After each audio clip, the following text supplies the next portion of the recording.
As for me, I argue that haiku is a moment of stepping out of myth, as a kind of primordial moment of experience. And still, this is not possible without an expression or image, a verbal image, a reference to some archetype, disclosing it, destroying it, stepping out of it. So the most difficult of all the challenges, and this is something that could be a haiku, is a creative response to this challenge. Now, when I wrote my paper, it was 4 o'clock in the morning, and I had not been able to sleep at least for 2 hours already.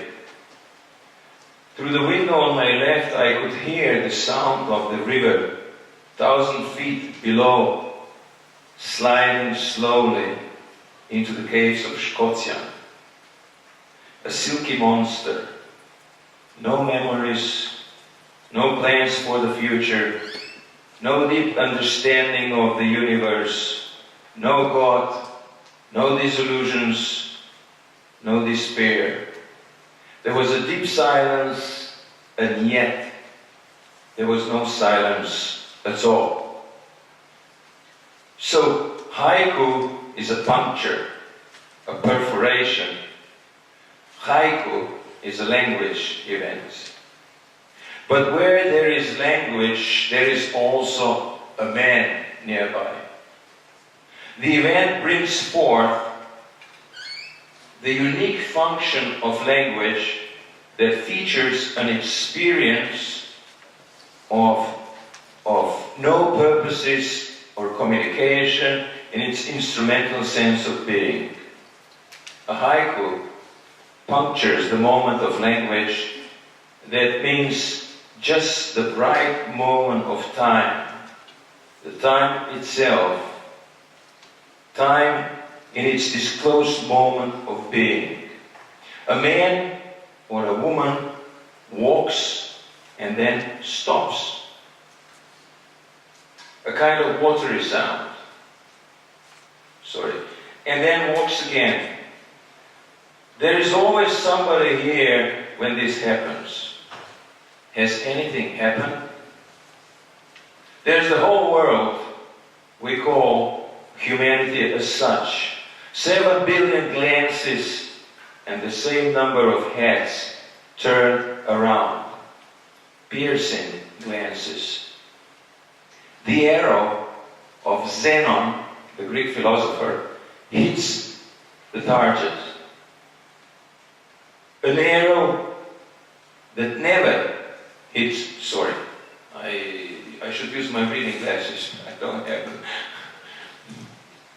them. So the arrow of Zenon hits the target. A kind of watery sound. The sound of one hand folding a newspaper or dropping an iPod into one's pocket. That is the true experience of an arrow that never hits the target. But only in this way an arrow hits a target. Or the target hits the arrow. Who can say? We have to play this most serious game that the language happens to me. There is music and I dance. The game of pre-ontological exposition, openness, or live performance of language that shines forth in its not having anything to do with meanings, ideas, messages, secrets, bank accounts, paying taxes, losing money at the stock exchange, etc. I haven't got away into the mountains. Here I am right in the middle of this post-humanistic world, trying to operate a digital machine. Thus, one could say that a haiku is a true political event, the revolution, if you want, as it clearly exposes the fact that being is outside of spectacle of production and consumption, something that is impossible to brush away, hide, or to destroy. It has happened already. Haiku is a supreme political act. Thank you very much.